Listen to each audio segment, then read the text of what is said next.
Tá começando o podcast do Tênis Certo e hoje eu estou com uma convidada muito especial em um episódio muito especial, porque vamos falar sobre mulheres. E eu trouxe aqui Juliana Vieira Honorato, ela é ginecologista, obstetra e nas horas vagas ela também é bailarina e arrisca ser corredora também, faz umas corridas. Então a gente vai ter um papo muito bacana hoje. Seja bem-vinda, Ju! Ai, muito obrigada. Fiquei honradíssima, felicíssima com o convite. Nossa, eu já te acompanho. Eu corro desde 2013. Corri por bastante tempo, corri maratona desde aquela época. Eu te acompanho, te admiro muito. E de lá para cá foi ginecologia, foi obstetrícia, foi sexologia, foi balé. Muitas A corrida coisas continuou acontecendo. acompanhando e vamos lá. Foi desmistificando um monte de gente. Quero desmistificar muito mais por Muito aqui. bom, muito bom. Eu passei em consulta com você, acho que no começo do ano, eu não sei, para mim parece que a vida assim passou, muitas coisas aconteceram, mas eu procurei justamente por uma indicação da Cláudia, nutricionista, que é a minha nutricionista. Nossa. Eu falei que eu precisava, nossa, nutricionista, eu falei que eu precisava passar.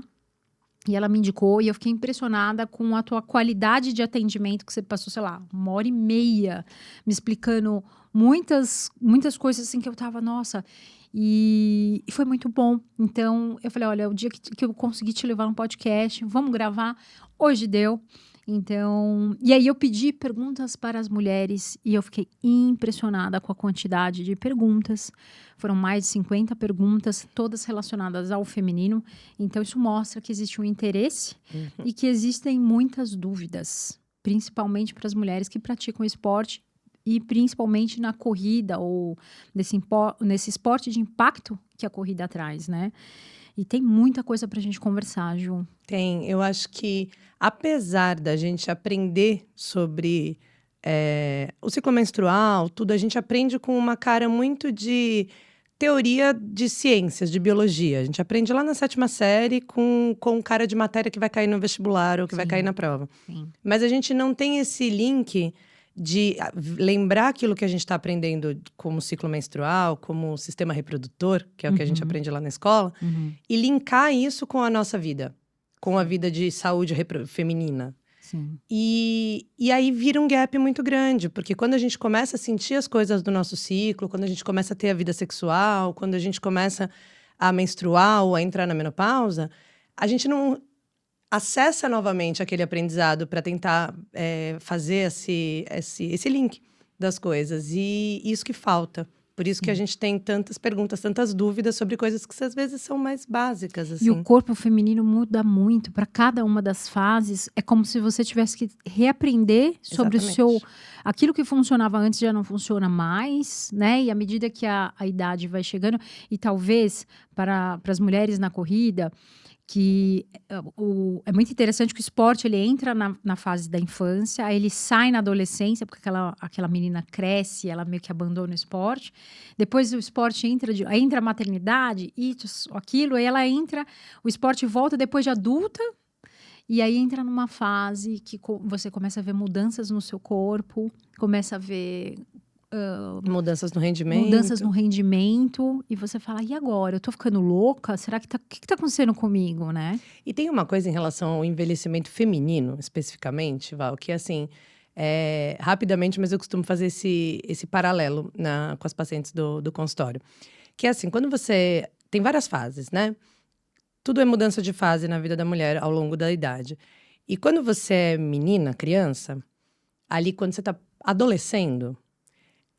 as princesas da Disney são adolescentes, e são princesas.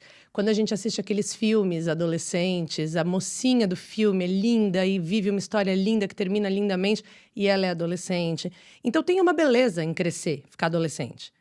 Aí a puberdade tem um lado ruim, que dói o peito, menstrua, sangra, não sei o que, é cólica, mas fica como o preço que se paga.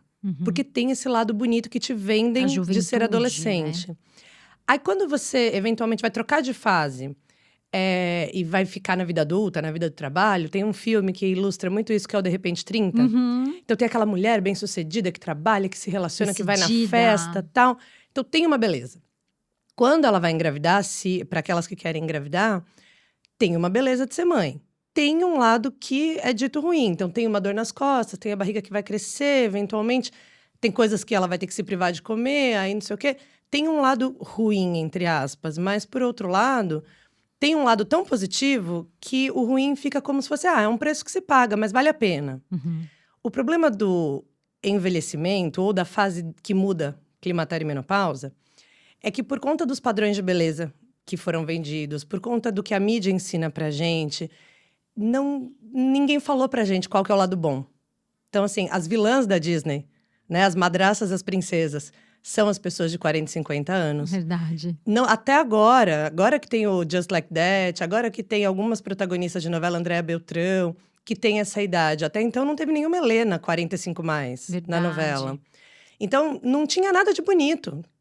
E aí vem o lado ruim, que tem os sintomas, assim como tinha os sintomas lá da puberdade, tem os sintomas do climatério, tem os sintomas da menopausa, mas ninguém vê esse lado bom, né? Parece que não tem. Só Ninguém tem a nem parte fala ruim. sobre isso. Ninguém fala sobre isso.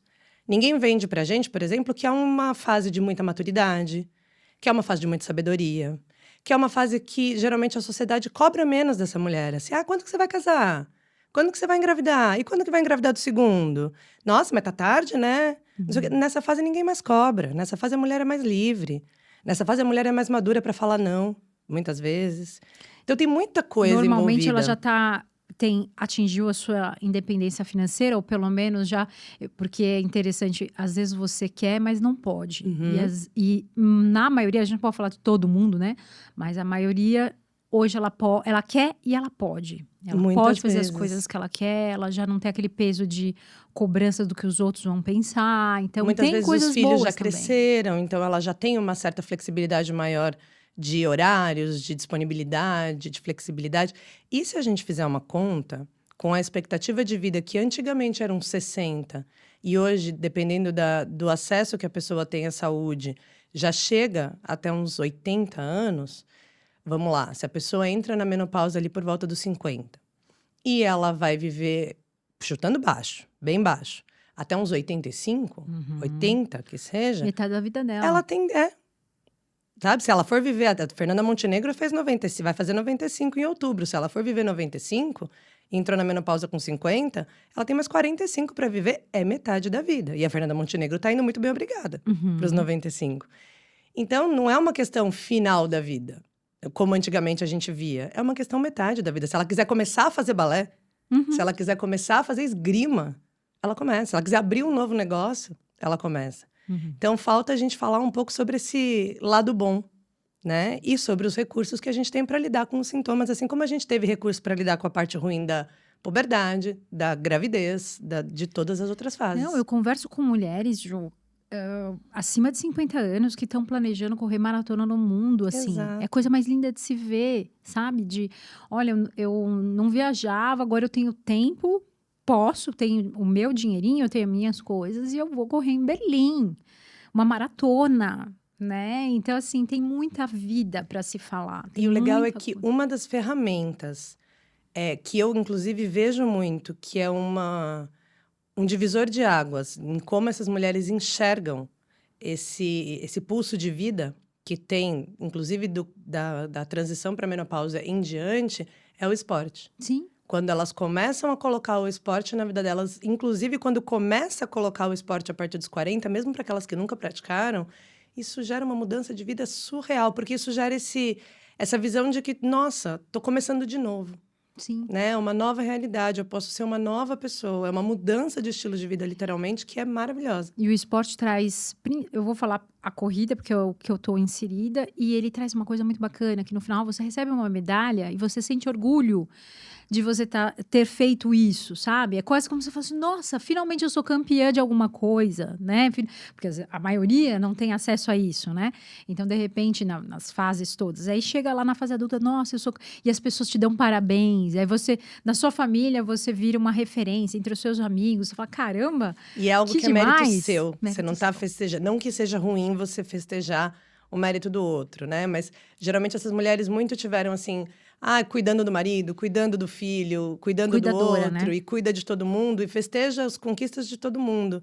mas é muito gostoso quando ela volta a conquistar coisas para ela, né? Então, isso do esporte é muito legal. É muito bacana, é muito bacana. Traz saúde, traz propósito, traz liberdade, uma série de coisas. E interessante, isso é novidade. Isso chegou para nós. As nossas mães não faziam isso, as nossas avós não faziam isso. Elas eram extremamente cuidadoras, né? Então, agora nós temos essa oportunidade, a gente tem que honrar Tem isso. que usufruir, Usufruir exatamente. e curtir e entender que não existem regras de certo ou errado, mas existe na saúde algumas coisas que precisam ser faladas, porque tem gente, é o que a gente estava conversando antes de começar. Tem pessoas que, inclusive, se aproveitam da ingenuidade, assim, no sentido de não conhecer, da falta de conhecimento. E às vezes até se aproveitam vendendo coisas que não são necessárias. Isso é muito do que a gente quer conversar aqui hoje. E para começar o nosso papo, eu pedi para que as mulheres fizessem perguntas, elas mandaram mais 50. Não vamos conseguir passar por todas, mas eu prometo que selecionamos algumas aqui que são muito, muito pertinentes e estão ligadas ao esporte. Então, a gente vai começar. Nós dividimos em alguns assuntos aqui. Então, nós vamos falar hoje sobre treinos e corrida, mitos e verdades, anticoncepcional, menopausa e acho que por aqui tá bom, né? São assuntos. E para começar, tem um assunto aqui que eu não sei se... Eu vou colocar como é mito ou não é, ou é uma verdade, que a corrida, por ter impacto, ela pode provocar incontinência urinária. Qual é a relação de corrida e incontinência urinária? Existe essa relação, tá? A incontinência urinária vem de um somatório de fatores, de uma associação de fatores. Então, a gente tem um conjunto de musculatura que, digamos, fecha a gente de baixo para cima, né? Que sustenta, fica como se fosse uma sunga ali, uma calcinha muscular de baixo para cima, que é o assoalho pélvico. Essa musculatura é uma musculatura que a gente não usa no nosso dia a dia. Porque, malemar, quando a gente está sentando numa cadeira, é um agachamento que a gente está fazendo, está usando a musculatura da perna, do bumbum, das costas. Quando a gente vai colocar uma roupa no varal, a gente está usando a musculatura do ombro, das costas. A musculatura do assoalho pélvico serve basicamente como uma sustentação. Mas não tem um movimento que a gente faça no nosso dia a dia que a gente utiliza essa musculatura, que a gente contrai voluntariamente essa musculatura. A gente usa um pouquinho para segurar o xixi. Se a gente quiser voluntariamente segurar o xixi e contrair, a gente consegue, mas não é um movimento que a gente fica fazendo no nosso dia a dia. Então, não é uma musculatura que a gente fortalece no nosso dia a dia. É uma musculatura que vai sustentar peso, que vai aguentar impacto dos órgãos do corpo e vai depender do quanto a gente tem de colágeno de constituição geralmente genética. Então, pessoas que têm uma genética melhor ou pior, no caso pior, pessoas que ao longo da vida geraram muito impacto e muita sobrecarga nessa musculatura, foram somando muito impacto e muita sobrecarga nessa musculatura, lá na frente, em algum momento, quando essa musculatura começar a ceder por conta dessa sobrecarga, podem evoluir com uma incontinência urinária. Então, a corrida, dependendo da quantidade de treinos, dependendo do volume, dependendo da frequência de treinos, não só a corrida, mas vários esportes de impacto, quem faz saltos, quem faz... Crossfit costuma ter bastante alguns, também. quem faz levantamento de peso, Sim. de muito peso, que faz muita pressão intraabdominal. Além da corrida, para vocês terem uma ideia, quem tem doenças de tosse crônica ou espirro, então quem tem asma, quem tem rinite alérgica não muito controlada, então fica espirrando e tossindo muito frequentemente, que aumenta a pressão intraabdominal e gera um impacto ali embaixo.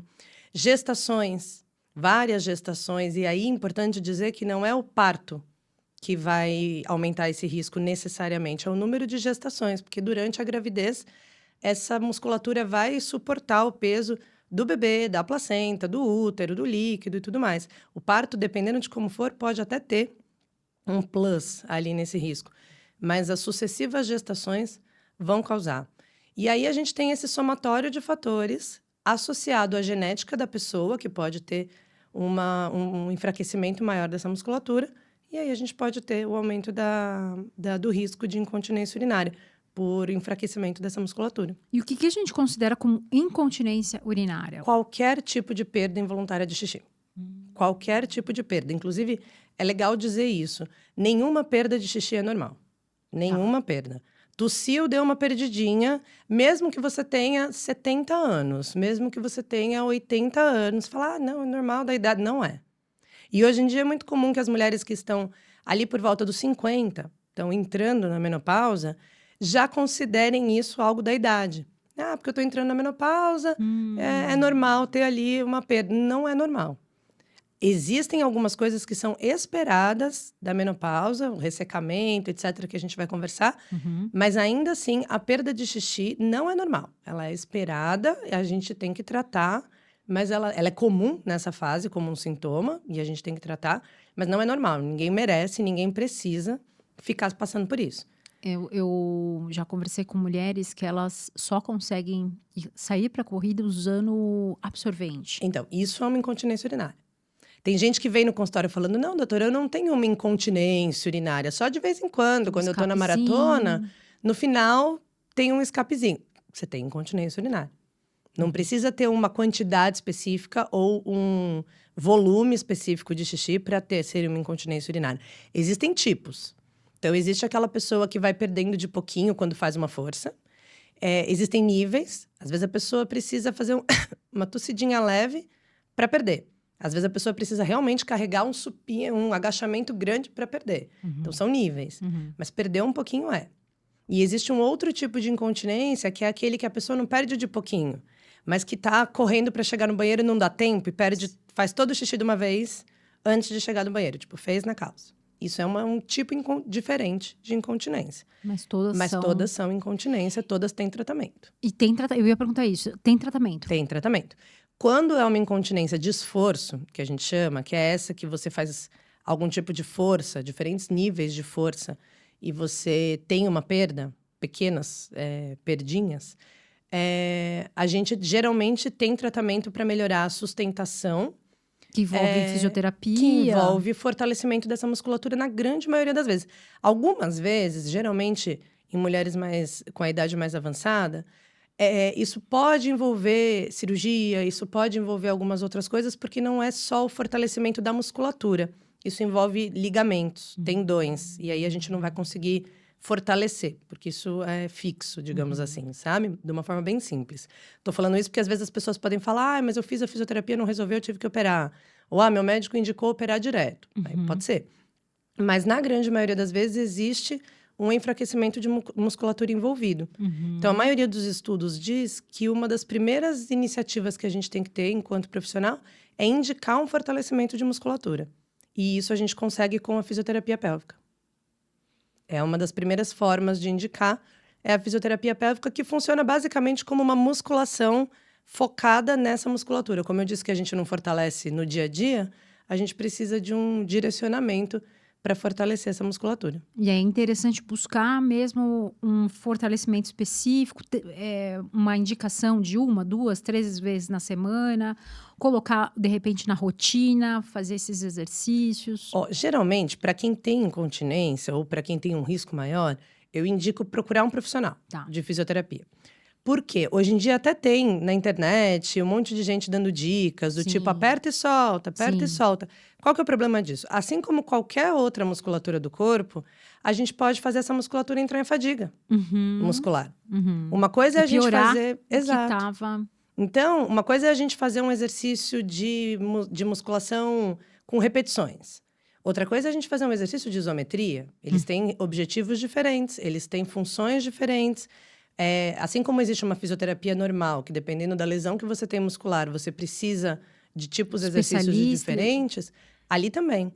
Às vezes a pessoa tem uma dificuldade de relaxar essa musculatura e ela tá tão tensa que ela entra em fadiga muscular e é isso que faz perder. Às vezes a pessoa tem um enfraquecimento porque ela não consegue contrair. Então, uma avaliação de uma fisioterapeuta pélvica vai poder direcionar um pouquinho melhor qual é o problema dessa pessoa e vai poder orientar que tipo de exercício essa pessoa vai saber fazer. Vai poder ensinar a fazer esses exercícios, porque às vezes a pessoa está achando que está contraindo no máximo, mas não está. E a fisioterapia tem apetrechos para medir esse nível de contração. A pessoa, inclusive, pode ver, às vezes, numa tela, quando que ela legal. está contraindo. Existem esses equipamentos, hoje em dia, essa tecnologia. Então, pelo menos para uma avaliação inicial e a prescrição desses exercícios, da frequência, da duração, é muito bacana ter esse profissional mais especializado. E hoje em dia tem bastante profissionais de fisioterapia pélvica no mercado. Bom saber. Então, mulheres, não fiquem... já temos aí quebrando um mito, né? Porque eu achava que perda de urina era você não conseguir controlar e ter que, por exemplo, usar absorvente. Mas pequenas perdas, eu não sabia, por exemplo, que também é considerado. Olha lá, bom Ninguém saber. merece ficar perdendo xixi. Ninguém merece.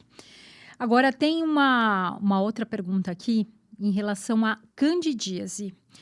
Aumenta a chance de ter por conta de suor e o estresse físico? A candidíase. O que seria a candidíase? Acho que a gente precisa até começar. O que seria a candidíase? E entender quando é candidíase, quando já é um corrimento mais forte, qual é esse momento e se o esporte, especificamente o suor, intensifica isso. Eu vou até fazer todo mundo repetir um mantra que Vamos eu lá. faço. Mantra, todo mundo repete. Candidíase não é DST. Ah, muito bom. Candidíase muito bom. não Já é DST. já Todo aliviou um mundo pouquinho. escreve isso na parede, bota para nunca mais esquecer. Porque quando a gente tem candidíase, é muito comum. A mulher se sente suja, a mulher se sente esquisita. Ai, fiz alguma coisa errada e coloca um rótulo, assim. E não. A cândida é um fungo que todo mundo tem. Neste momento tem cândida aqui dentro de mim, dentro de você, dentro de todas nós. E o que acontece, só que, vou falar de uma forma meio lúdica, mas para todo mundo entender. Imagina que lá na nossa vagina mora meia dúzia de cândidas. Não é esse número, mas enfim, é um fungo e mora lá meia dúzia. E a meia dúzia, a vagina falou, não, beleza, meia dúzia cabe aqui. Só que aí chega uma hora que, em algumas situações, muda o pH da nossa vagina, muda a temperatura da nossa vagina, muda um pouco a nossa Que é imunidade. super normal. Mudam as condições químicas daquele ambiente chamado vagina. E aí as cândidas falam, gente, mudou o ambiente. Vamos aqui se multiplicar e virar 25 em vez de meia dúzia? Vamos fazer uma festa no AP? Bora fazer uma festa no AP? E aí multiplica e vira muito mais. Só que muito mais, aquela quantidade, a vagina não comporta. E aí aquele bastante de cândida gera uma inflamação. E aí que aquela quantidade vira uma doença chamada candidíase. Por isso que fica vermelho, por isso que coça, por isso que arde e acumula aquele corrimento com cara de Como se fosse um leitinho. como se fosse... Eu não gosto de comparar com comida, mas é a melhor coisa. É. Queijo cottage. Ah, boa. Branco meio esverdeado, pedaçudo. É isso, sabe? Então, a cândida é algo que as crianças podem desenvolver. E geralmente isso desenvolve quando alguma coisa mudou o nosso pH. Dificilmente a gente acha uma causa. E aí, o esporte em si não vai causar a candidíase. Mas o que vai causar? Você chegar do treino e ficar muito tempo com a legging. Porque aí você já mudou a temperatura do corpo e continuou abafando. Então, aquilo é um fungo, né? Exato. O suor, você suar uma vez por semana, você suar uma vez por dia, não vai ter problema. Ninguém precisa parar de treinar para não ter candidíase. Mas ficar muito tempo com aquele suor e não fazer nada a respeito, aí pode aumentar essa chance. Né? Então, Falam de biquíni também, exato. né? Ficar muito tempo com o biquíni molhado, acumulando, pode aumentar essa chance. Momentos que a gente tem uma imunidade meia boca, pode aumentar essa chance. Estresse físico para o corpo. Então, quando eu falo estresse, não necessariamente a gente ficar brava. Mas, por exemplo, se a gente viaja para algum lugar que tem um clima muito diferente, tem um fuso horário muito diferente, a gente perdeu horas de sono. Mesmo assim, fui para o Carnaval de Salvador. Tô feliz da vida. Tem um lugar que eu não tô estressada lá. Mas eu tô bebendo mais, ou às vezes tô dormindo pouco, ou às vezes, enfim, várias outras coisas que não necessariamente tem nada a ver com relações sexuais. Eu posso mudar um pouquinho o ambiente da minha vagina e isso predispor a candidíase, né? A própria relação sexual não necessariamente vai dar candidíase porque a pessoa que eu tive relação tinha alguma coisa. Mas porque, às vezes, as secreções, o lubrificante que eu usei, o preservativo XYZ, o acessório que eu usei ali, isso pode gerar uma alteração química que aumenta essa chance. Então, todas essas coisas, em conjunto, podem aumentar a chance de ter candidíase.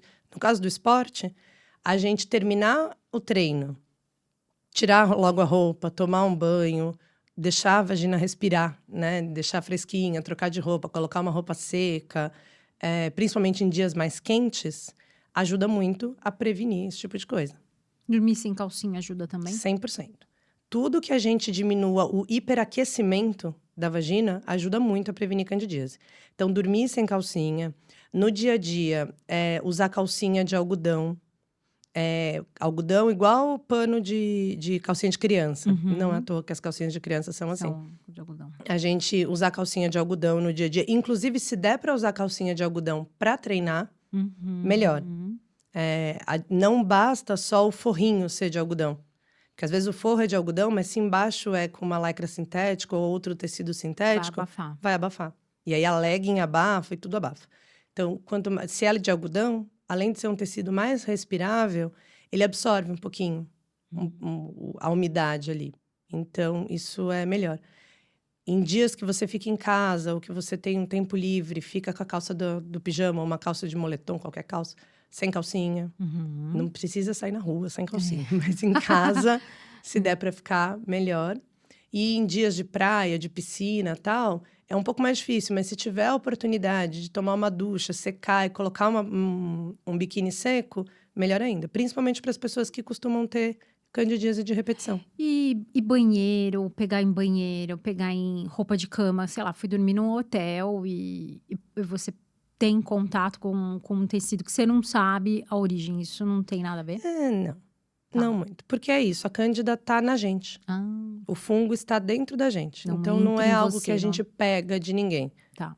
Às vezes, por isso que você falou que não é uma DST. Não é uma DST, exato. Se a gente muda de amaciante na calcinha, se a gente muda de qualquer outra coisa, sabonete, às vezes usou um sabonete com corante diferente, uma fragrância diferente, isso pode gerar alguma mudança. Muito comum as pacientes terem ali candidíases de repetição. Ju, tô tendo uma vez por mês.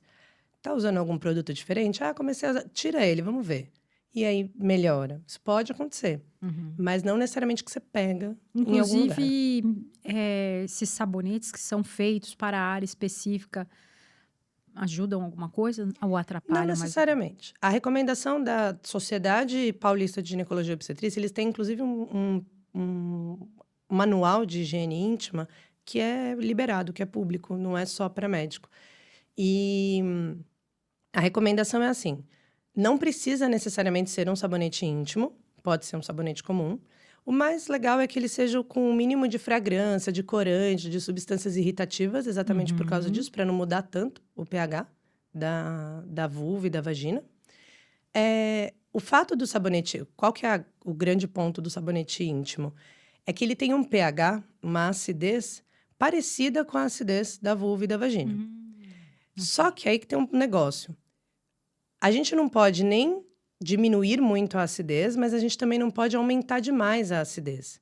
E se a gente usa muito frequentemente o sabonete íntimo, a gente corre o risco de aumentar demais a acidez. E isso também pode predispor a candidíase. Então, usar alguns dias da semana, se for interessante. O melhor momento para usar sabonete íntimo é quando a gente está menstruada, porque o sangue diminui um pouquinho a acidez, então eu vou trazer essa acidez de volta. Ou para quem tem relações heterossexuais, as secreções masculinas têm uma acidez diminuída, então a gente traz essa acidez de volta, logo depois da relação com secreções masculinas e durante a menstruação. Esses são os melhores momentos. Pré-menstruação? No pré-menstruação é quando a nossa vagina está mais ácida. Inclusive, é a época que a gente mais corre o risco de ter candidíase. Então, se a gente usa o sabonete íntimo nessa fase pré-menstruação, corre o risco de acidificar demais. E aí, a gente aumenta o risco de candidíase. Para aquelas pessoas que não costumam ter candidíase de repetição, que gostam de usar, já usam e não tem nada, não precisam me ouvir falando e deixar de usar. Time que ganha, a gente não mexe, tá tudo bem. Agora, para aquelas pessoas que estão tendo candidíase de repetição, por isso que eu falei, às vezes elas se sentem sujas e querem usar esse sabonete para melhorar. E não necessariamente vai melhorar. Faz sentido. Então, eu já tive um período de ter candidíase de repetição por bastante tempo. E lembro que a minha madrinha também tinha. Ela comentava, nossa, eu também tenho. E aí indicaram, na época, óvulos de barbatimão, uma coisa assim. E aí depois eu melhorei. Comecei a tratar e perceber que muito era da imunidade mesmo. Eu comecei a melhorar a minha imunidade e isso foi, graças a Deus, Isso faz muita diferença. Se a gente dorme bem, a gente come bem, a gente tirei o faz açúcar. exercício. Então, eu ia falar isso. Excessos de carboidratos refinados e excessos de açúcar causam muita candidíase.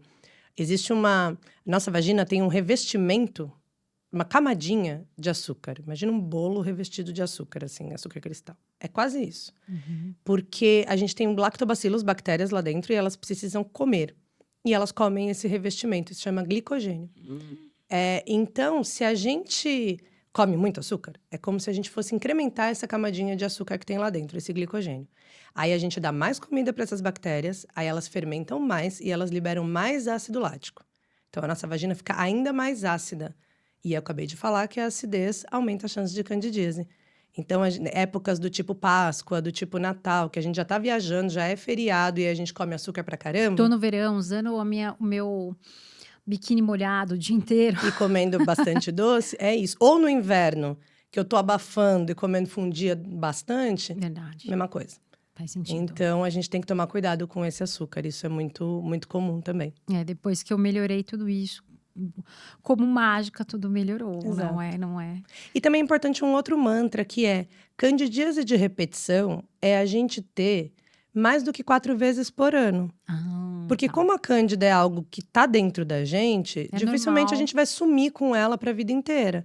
Então, a gente ter uma ou outra, principalmente nessas situações de maior risco, também é normal. Eu falo assim, se até a ginecologista tem candidíase de vez em quando, é porque ela existe, gente. Sim. Tá aí, é que nem… Eu brinco que é que nem nariz de criança escorrendo, sabe? Às vezes vai ter, aí trata, a gente não vai saber muito bem de onde veio. Mas eu acho que é interessante saber e principalmente procurar quando a coisa fica muito complicada. Exato. Né? Que é aquilo que já começa a te trazer incômodos. Né? No meu caso, eu lembro que quando começou a aparecer na calcinha. Sim. E todo dia, e toda vez. Aí Não, e começou a teve, incomodar. tem que tratar. Tem que tratar. Teve, tem que tratar. E eu vi que agora tem até na farmácia aqueles que fica lá acessível, né? É interessante usar de farmácia ou procurar Eu a médica gosto, eu sei que antes. todo mundo me odeia por causa disso. Mas eu gosto de sugerir procurar atendimento médico para alguém examinar. Sim. Porque não é todo corrimento branco, pedaçudo, que necessariamente vai ser candidíase. Às vezes, o corrimento da candidíase fica meio grudado lá dentro. Então, a gente vai ver um branquinho saindo e não necessariamente a candidíase. Existe vaginose bacteriana, que é uma infecção também, de um desequilíbrio da nossa flora, que também não é DST, mas que em vez de ser causada por um fungo que chama cândida, é causado por uma bactéria, que chama geralmente a Gardnerella, que também é uma bactéria da nossa flora, que geralmente gera, assim, como principal sintoma, geralmente causa um cheiro meio ruim, meio diferente, mas às vezes esse cheiro não está muito evidente e tem uma coceirinha. Então a pessoa vai ver uma coceira e vai falar, acho que isso é candidíase. Aí vai na farmácia, compra uma pomada e geralmente o farmacêutico vai dar uma pomada antifúngica. Aí lembra lá daquele ambiente que tem todo mundo morando, os fungos e as bactérias. Aí você dá uma pomada antifúngica, mata aquela meia dúzia de fungo que mora ali. Só que quem estava se multiplicando errado eram as bactérias e não aquela meia dúzia de fungo. E aí você matou aquele pouquinho de fungo que estava ali. E aí você abre espaço para as bactérias aumentarem mais a multiplicação delas. Então, às vezes, você piora o problema. Então, como que a gente faz esse diagnóstico, agente médico? A gente olha lá dentro e vê o aspecto da inflamação, vê a cor do corrimento. Muitas vezes a gente cheira o corrimento e pelo cheiro, que a gente tem um nariz treinado, a gente faz esse diagnóstico, a gente faz essa diferenciação. Não só pelo corrimento em si, mas pelo aspecto da vagina, lá dentro, do colo do útero. Falo isso porque às vezes a gente recebe foto do corrimento no dedinho, e aí não dá pra gente saber, eu preciso examinar a pessoa. É verdade. Então, por isso que eu acho que… Às vezes, sei lá, tô no meio de uma praia XYZ, não tenho como passar, tudo bem, vamos na tentativa. Mas se existir a possibilidade de passar num pronto-socorro que tem ginecologia, ou de marcar uma consulta presencial, de preferência, a gente tem uma chance de ter um tratamento mais assertivo e melhorar mais rápido. Nossa, isso é… E é o que você falou, acontece com todas nós, né? A gente precisa estar sempre atenta. Bom, e você já falou, aqui tinha uma pergunta também, se existe calcinha ideal para treinos e corridas, seria essa de algodão, Algodão. né? Que tem uma secagem rápida também, eu acho que isso é importante, né? Seque bem. E eu acho que foram as perguntas já direcionadas à candidíase. Agora tem uma outra aqui perguntando assim: como treinar sendo gestante? Pode até quando? Eu achei essa aqui bem Maravilhosa. maravilhosa. O ideal é a gestante continuar treinando se ela já estava treinando antes. Isso é um erro que muita gente faz, assim, descobriu que está gestante, para. Na semana até ir para consulta de pré-natal, para de treinar. E aí começa a enjoar, começa a ficar cansada, e aí perde o ritmo, aí é difícil para voltar. Então, a primeira dica é não para. Se No você já máximo, estava se você já treinando, está sim. treinando, não para. E se você não tá, muitas vezes o médico do pré-natal, se estiver atualizadinho, tudo bonitinho, muitas vezes o médico do pré-natal vai orientar a começar. E começa. O ideal é a gestante começar a treinar desde o início da gestação. E ela pode treinar até o dia que entrar em trabalho de parto ou até o dia Mesma que o bebê corrida, nascer. mesmo Mesma corrida.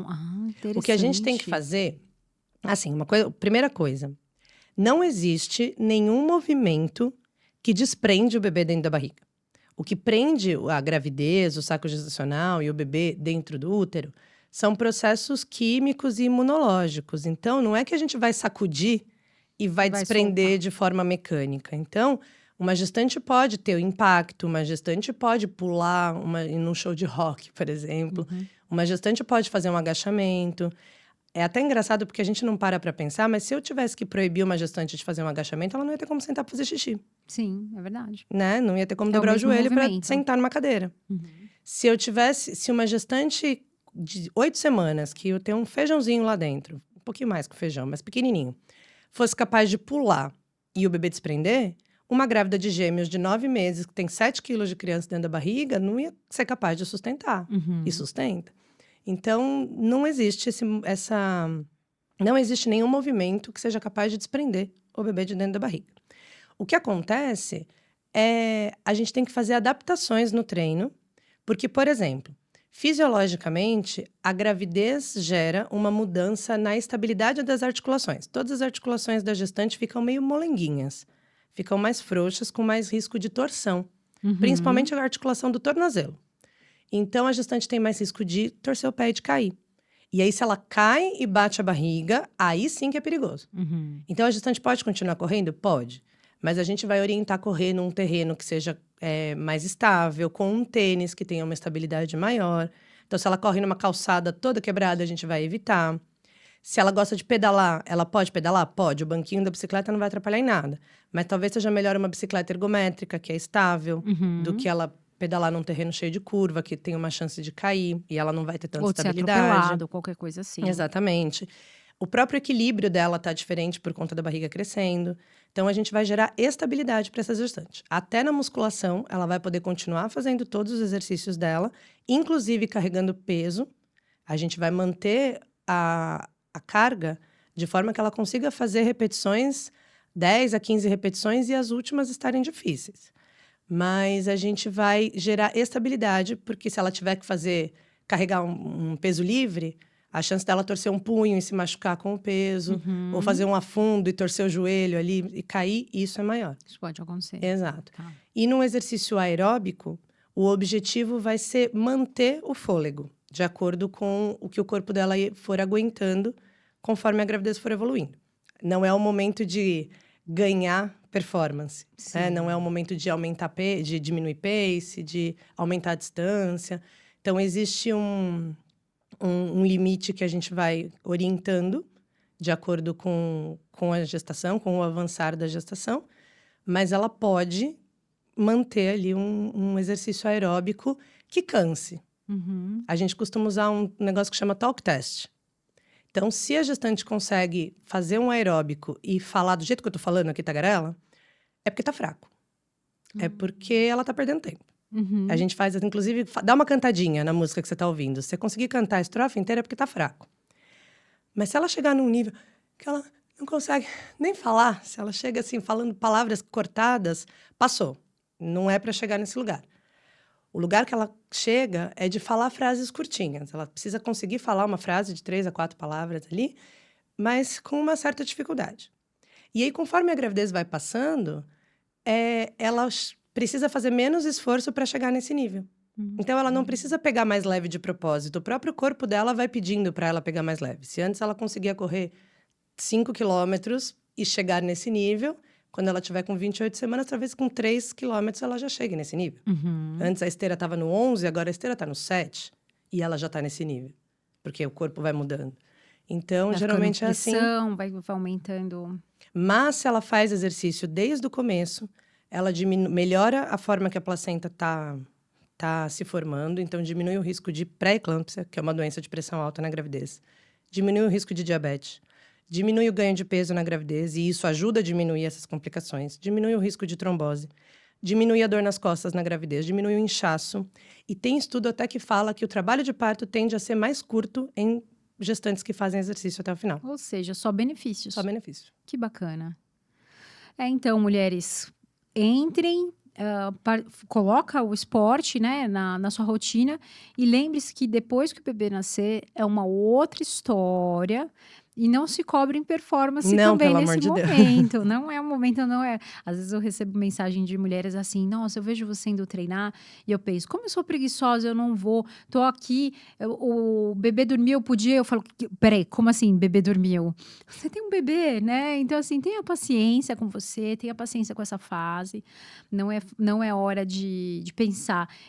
Sempre pensar num exercício como um benefício, quase que terapêutico naquele momento de vou cuidar de mim um pouquinho para você se cuidar, mas não, olha, quero chegar ao que eu era, porque você é uma outra pessoa agora. Né? E agora geralmente você é mãe. quem treinou durante a gravidez vai ter um retorno quando for oportuno, muito mais fácil, muito bacana. O papel do esporte na volta depois do parto, geralmente é esse, da pessoa se reencontrar um pouquinho consigo mesma. Tem um papel muito mais de conforto psicológico. Isso é muito importante para a mulher se performance. encontrar, porque ela também não, senão ela vira só mãe, né? Eu demorei 2 anos e meio para voltar.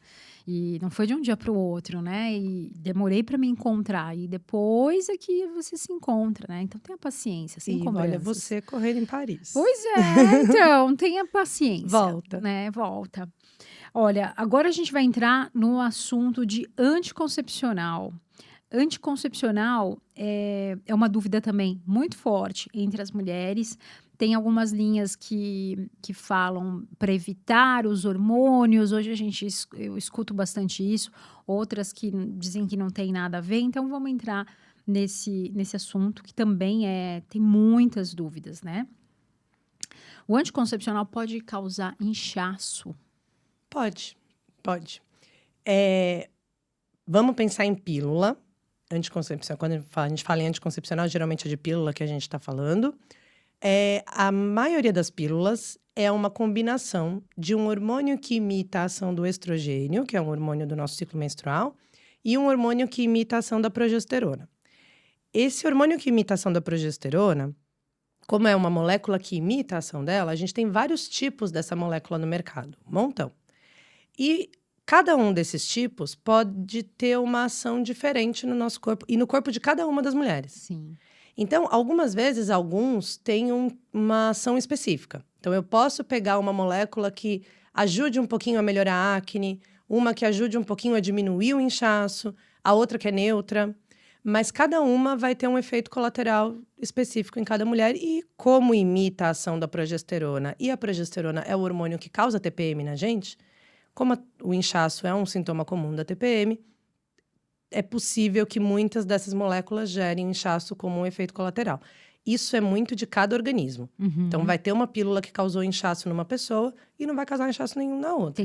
Tem que verificar e se adaptar. Pílula, eu costumo dizer no consultório, é muito tentativa e erro. Vai ter uma pílula que você vai usar um tempo e vai se adaptar, se você quiser. E tem uma pílula que você não vai se adaptar, mas a sua amiga vai se adaptar perfeitamente. Uhum. Então, não é que a pílula faz mal, ou que a pílula é ruim. Aquela marca de pílula foi ruim. É que seu corpo não se adaptou ou ficou um período de 3 meses se adaptando. Teve alguns efeitos colaterais no período de adaptação e depois de um tempo melhora. Existe isso também. Existe esse período de adaptação que depois melhora ou não. E isso pode se dizer também em relação ao emagrecimento e Polêmica. polêmica. Olha, vai ter um monte de gente que vai dizer, que vai comentar, se isso virar um corte, que vai dizer, mas eu tomei pílula, emagreci 28 quilos, engordei 28 quilos, não sei o quê. Quando a gente vai em estudos científicos, não existe nenhuma evidência de que as pílulas anticoncepcionais aumentem peso, por si só. Geralmente, esses estudos são feitos como? Você pega um grupo de pessoas, mais ou menos de estilo de vida parecido. Muitas vezes, esses estudos são feitos com atletas, porque aí você consegue controlar que elas estão comendo a mesma coisa, que elas estão fazendo o mesmo tanto de exercício, para dizer que é só a pílula que está diferente entre elas. E aí, você vai na bioimpedância delas e não tem diferença. Nem no ganho de peso e nem na performance. O único método hormonal que gerou, nos estudos científicos robustos, publicados, um aumento de peso considerável, foi um injetável trimestral, que a gente ainda usa, principalmente na rede pública ainda tem disponível, mas está caindo em desuso cada vez mais. Mas foi só esse. Ou os outros, a gente tem muitos estudos comparando, assim, mulheres que usaram pílula há muito tempo, mulheres que usaram DIU de cobre, que não tem hormônio nenhum, por muito tempo, mulheres que usam preservativo por muito tempo. E aí, quando você acompanha o ganho de peso no tempo zero, no início do estudo, e o ganho de peso no final, é o mesmo. Nos 3 métodos diferentes. Ou seja, a mulher, conforme vai avançando na idade, tende a ganhar peso. E aí que entra também. Muitas vezes a mulher usou pílula há 10 anos, e no final desse período ganha peso. Será que foi a pílula ou será que foi o período que usou? Né? Como é que foi? Quando a gente isola a pílula nesses estudos, a gente não tem evidência de que seja a pílula. Que ganhe peso por conta da pílula. Por conta da pílula. Tem essa retenção de líquido que pode acontecer em alguns casos. Então, a gente tem uma média aí de 1,5 kg ou 2 de variação dessas mulheres. Mas não 28 quilos. Não, 28 quilos. Não existe estudo científico comprovando isso. E nem diferenciação na bioimpedância para dizer que mulheres que usam pílula anticoncepcional, treinando o mesmo tanto e comendo o mesmo tanto de proteína que mulheres que não tomam, necessariamente vão ganhar menos músculos. Que é uma dúvida que muita gente tem, né? Sim. Que a pílula diminuiria o ganho de massa muscular. Não existe estudos que comprovem isso. Nossa, que interessante, Não existe. porque comenta-se bastante isso, né? Que que a pílula pode engordar e que a pílula pode atrapalhar o ganho de massa. Existe uma coisa que é o raciocínio teórico. Então, a pílula um entendimento importante que a gente não tem sobre a pílula, todo mundo entende que a pílula regula o ciclo. Porque quando você começa a tomar, você faz a pausa e, coincidentemente, você menstrua exatamente na pausa. A pílula não regula o ciclo, isso é outro mantra, né? A pílula bloqueia o nosso ciclo menstrual. Então, se a gente for lá na 7ª série, a gente vai lembrar que a gente tem uma fase. Menstruamos, aí o corpo vai começar a preparar os novos óvulos. Ele pega lá uma meia dúzia de óvulos no nosso estoque, prepara esses óvulos. Um deles fica pronto, a gente ovula esse óvulo. Ele sai lá do ovário e vai andar na tuba esperando os espermatozoides chegarem. Não tem espermatozoide naquele mês, esse óvulo vai sumir e a gente vai menstruar. Por que a gente menstrua? Porque a parte de dentro do nosso útero, enquanto estava rolando esse preparo de óvulos, a parte de dentro do nosso útero cresce, fica gordinha, quase como se fosse uma terra fofa para plantar o embrião ali. Não tem embrião naquele mês, é essa camada gordinha que vai desgrudar e a gente vai menstruar. Isso é o ciclo menstrual. Quando eu tô tomando pílula, esses 2 hormônios ou um hormônio que tem na pílula vai meio que enganar a nossa cabeça, uma glândula que tem na cabeça que comanda o ciclo, de forma que a glândula vai, como ela vê todo dia a mesma quantidade de hormônio, ela entende, bom, se já tem, eu não preciso produzir. Então, ela não faz essa dança hormonal acontecer, consequentemente, ela não vai ter esse preparo de óvulos, consequentemente, não vai ter ovulação, consequentemente, não vai ter essa subida, essa crescida da parte de dentro do útero, não vai ter nada. Então, o nosso ciclo fica bloqueado, a gente fica igual o mês inteiro. Isso é o que a pílula faz. Então, como a gente não tem a ovulação, a gente não tem o pico de hormônio, de um hormônio que chama LH, que é o que faz a ovulação acontecer. E esse LH gera um pico de testosterona. Além disso, o preparo dos óvulos ali gera um basal aumentadinho de testosterona. E os hormônios da pílula vão fazer tudo isso bloquear. Na teoria, como a gente associa muito a testosterona circulante ao aumento de massa muscular, a gente entende que, na teoria, bloquear a testosterona ou diminuir a testosterona circulante atrapalharia o ganho de massa. Mas na mulher cis, o ganho de massa já não depende tanto assim da testosterona, porque a testosterona já é muito baixa. As concentrações de testosterona na mulher já são muito baixas normalmente. Existe um pico na ovulação, mas de maneira geral já são muito baixas. Então não existe, isso também é outro mantra, não existe nenhum estudo que diga que quando você faz um exame e a sua testosterona é X, você tem um ganho de massa. Se a sua amiga faz um exame de testosterona e vem menos que X, consequentemente ela tem menos ganho de massa muscular. Não existe essa correlação de dose de testosterona no exame com capacidade de ganhar massa muscular na academia. Se a pessoa come bastante proteína, se a pessoa treina, tem um treino regradinho, bem acompanhado, tudo, ela tem um potencial máximo de ganho de testosterona que não tem correlação com esse exame. Aí, o que está acontecendo muitas vezes, se a gente vê o exame de testosterona baixo, existe essa tendência a dar testosterona, porque vai ter muita gente que vai falar, poxa, mas eu usei testosterona, eu corrigi a minha testosterona baixa e melhorou a minha massa muscular. Mas aí não é porque você está corrigindo um problema que é seu. Porque você não tem um problema, você está dando um plus. E aí, essa testosterona vai ter um efeito anabolizante. Isso é diferente. Mas por que falavam isso da pílula? Porque se a pílula bloqueava essa testosterona circulante, atrapalharia. A teoria fazia sentido. Quando a gente vai na prática, por isso que é muito importante, tudo na medicina, a gente testar com estudos. Sim. Porque às vezes o que na teoria faz sentido, na prática não acontece. Na prática não acontece. E aí quando a gente foi ver nos estudos, essas atletas comendo proteína, fazendo exercício, taranã, acontecia que elas ganhavam massa, independentemente da dosagem de testosterona delas.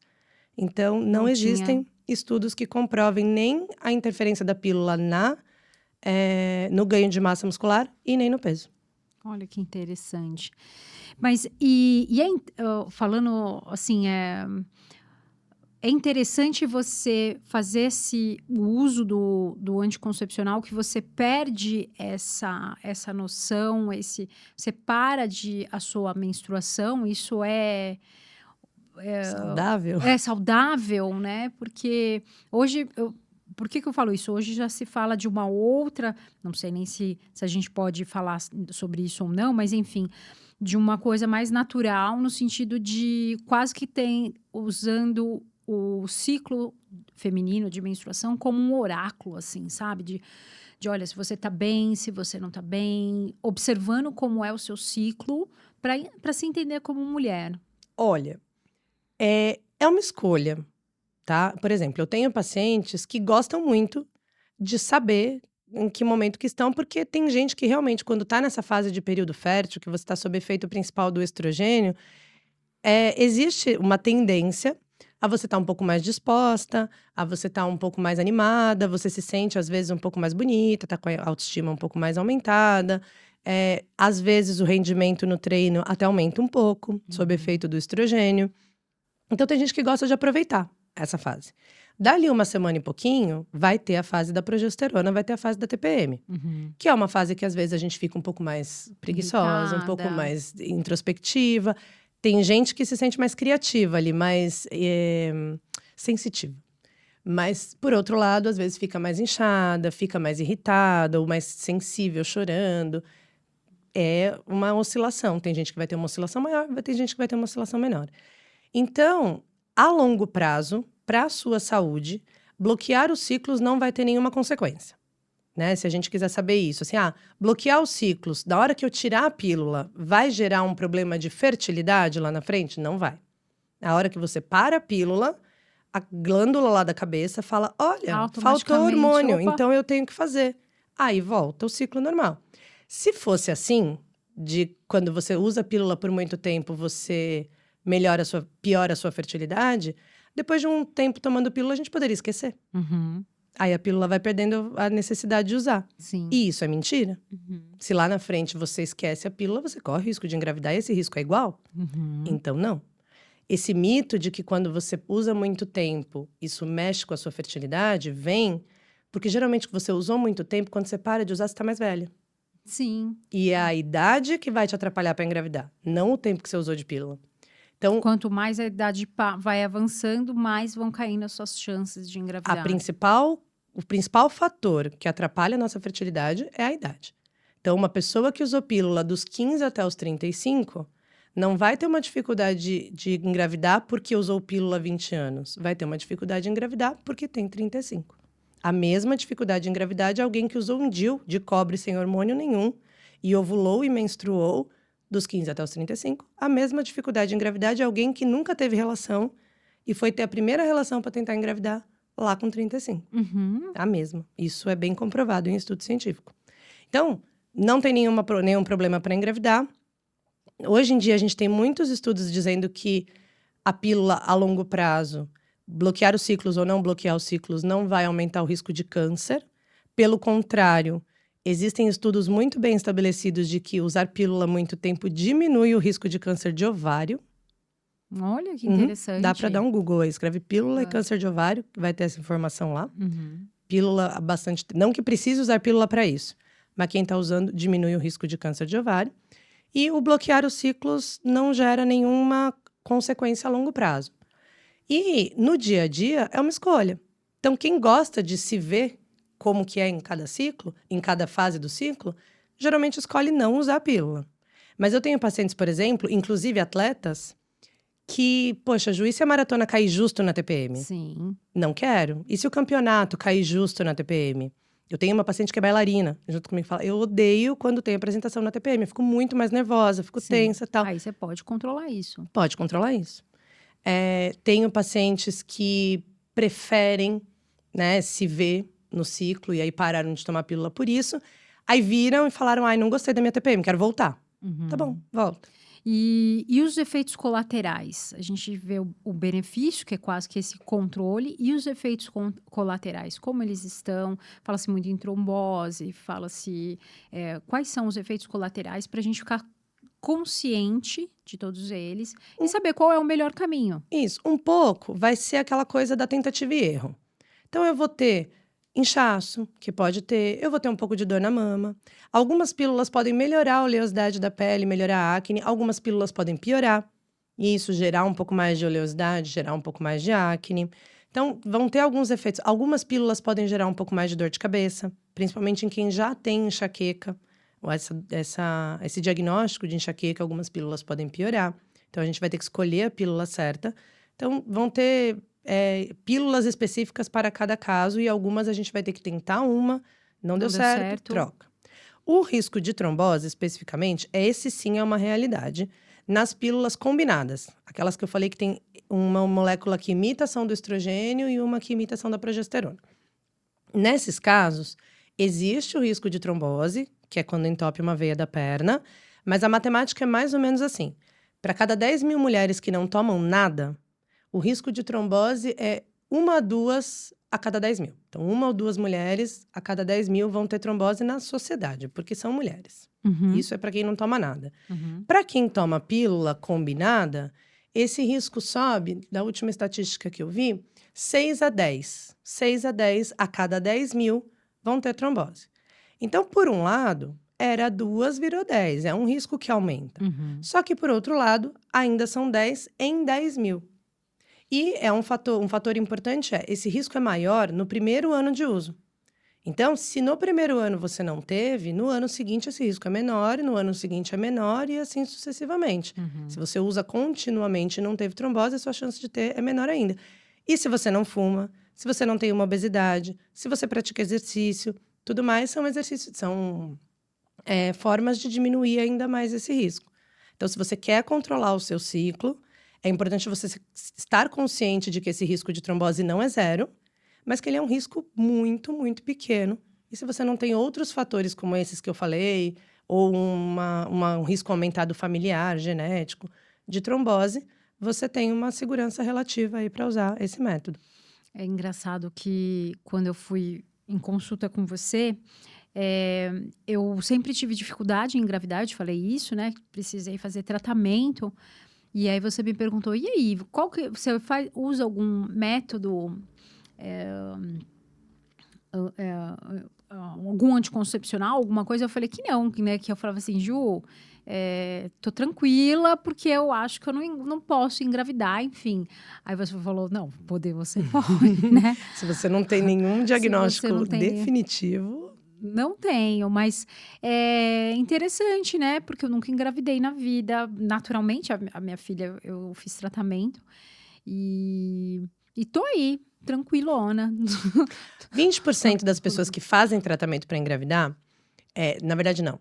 20% das pessoas que não conseguem engravidar, que têm esse diagnóstico de infertilidade, que a gente fala, que tentaram engravidar um tempo e não conseguem, tem uma causa, na verdade um diagnóstico, que chama ISCA, a sigla, que é infertilidade sem causa aparente.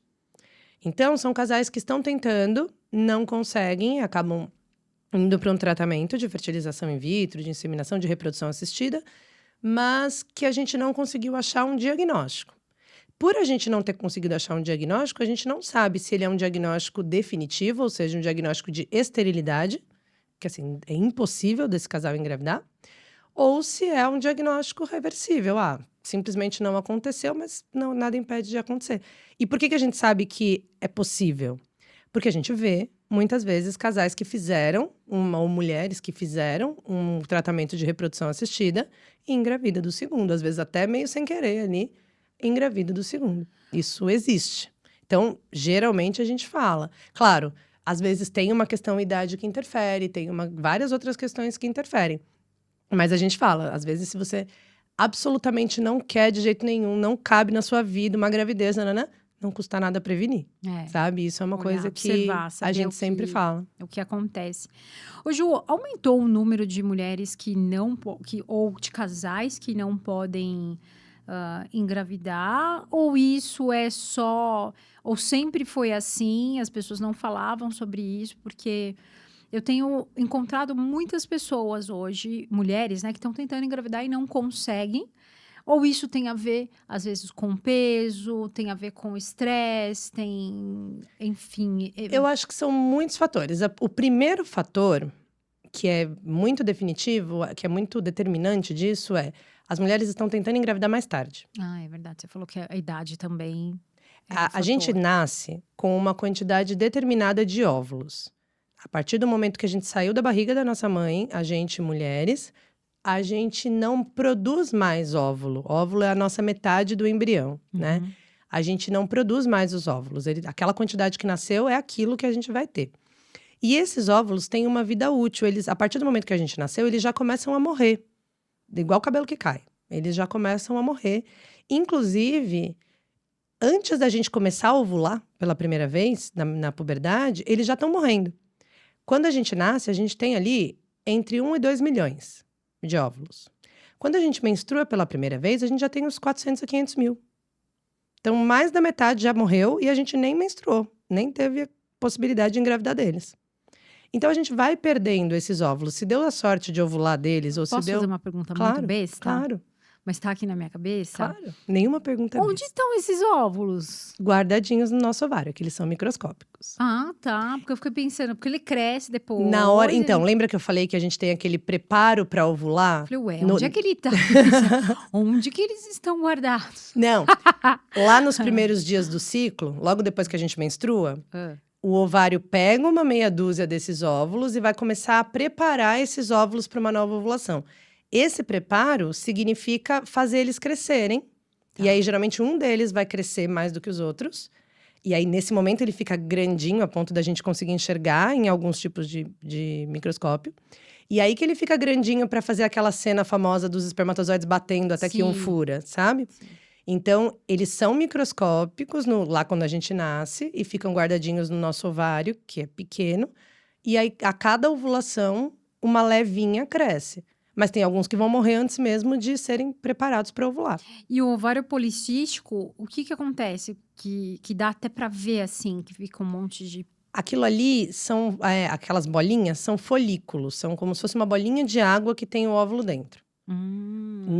Uma coisa é a gente ter os cistos no ovário, outra coisa é a gente ter essa doença que chama síndrome do ovário policístico. São coisas diferentes. São coisas diferentes. Tá.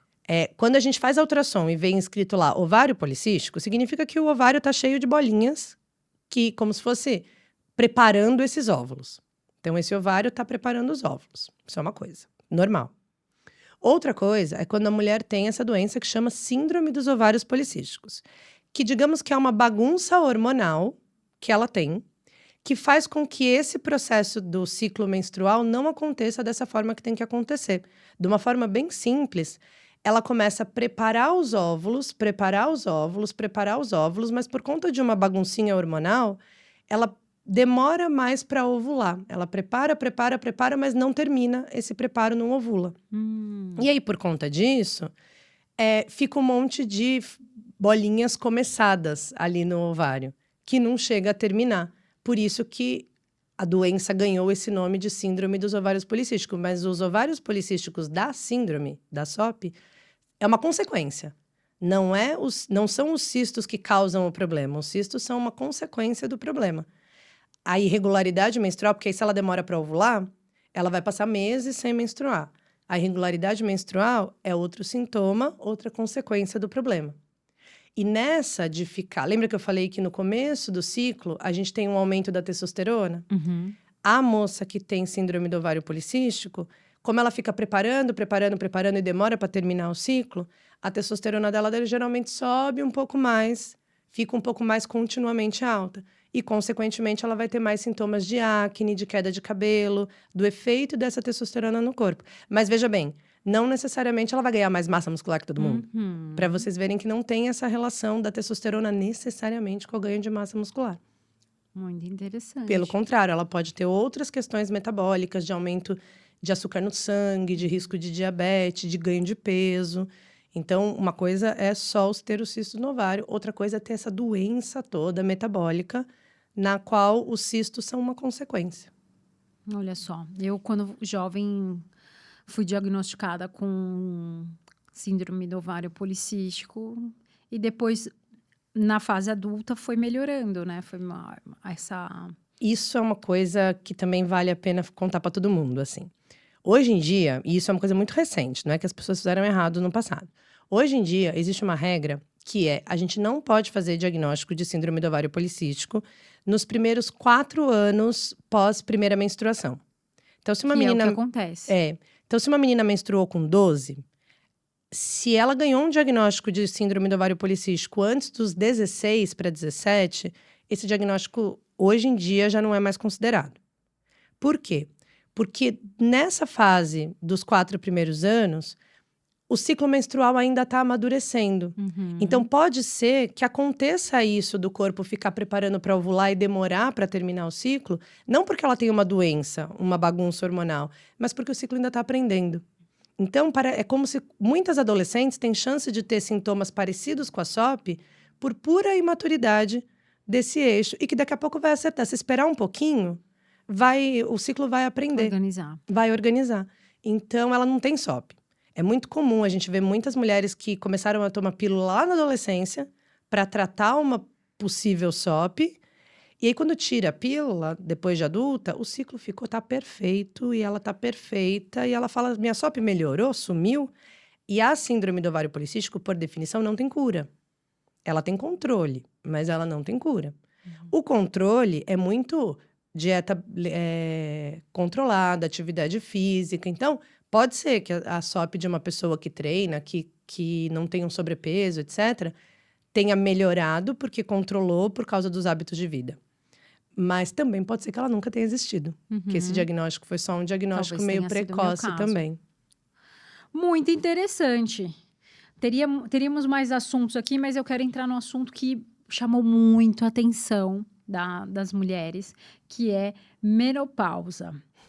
Olha lá, hein? Daria pra fazer um episódio só de menopausa. Um episódio só de menopausa. E quantas dúvidas existem nesse cenário de menopausa. Então, acho que pra gente começar, o que é menopausa e o que é o pré-menopausa? E se depois dos 40 a vida acaba? Eu vou aproveitar isso que eu tava falando Que é o dos climatério, óvulos, que vai dar super certo. Então, eu tava falando que a gente já nasceu com esses óvulos aí, né? Que estão lá guardadinhos e eles já vão acabando. O que acontece imagina que a cada mês que a gente ovula, quando a gente tem ali 20 e poucos anos, a gente não são esses números, mas eu vou colocar números aleatórios para vocês entenderem a progressão. Então, quando a gente tá com 20 anos, a gente ovula um e perde meia dúzia. A gente ovula um e morre meia dúzia. E assim sucessivamente a cada mês. Mesmo as mulheres que estão tomando pílula que não estão ovulando, estão perdendo esses óvulos porque eles estão morrendo do mesmo jeito. Isso eu tinha 22 anos. Quando eu tenho uns 30, eu ovulo um e perco 10. Eu ovulo um e perco 10. Então, além de eu estar perdendo em quantidade, o ritmo de perda aumentou um pouquinho. Uhum. Quando eu tenho 35, eu ovulo 1 e perco 14. Quando eu tenho 38, eu ovulo 1 e perco 40. Então, a partir dos 35, esse ritmo de perda acelera muito. E dos 35 para os 37 acelera mais, e dos 37 para os 38 acelera mais, e assim sucessivamente. É como se a natureza falasse assim, quando a gente chega nos 35, a natureza fala assim pra gente, tem que acabar nos 50, tá? Então dá um gás aí, perdendo o óvulo, porque com 50 tem que acabar. E com 50 realmente acaba. Por volta dos 50 acaba. A menopausa é quando acaba esses óvulos. E aí, consequentemente, a gente não tem mais o que menstruar. Eu não tenho mais um óvulo para ovular e a menstruação é a ovulação que não engravidou. Então eu paro de menstruar porque eu não tenho mais óvulos.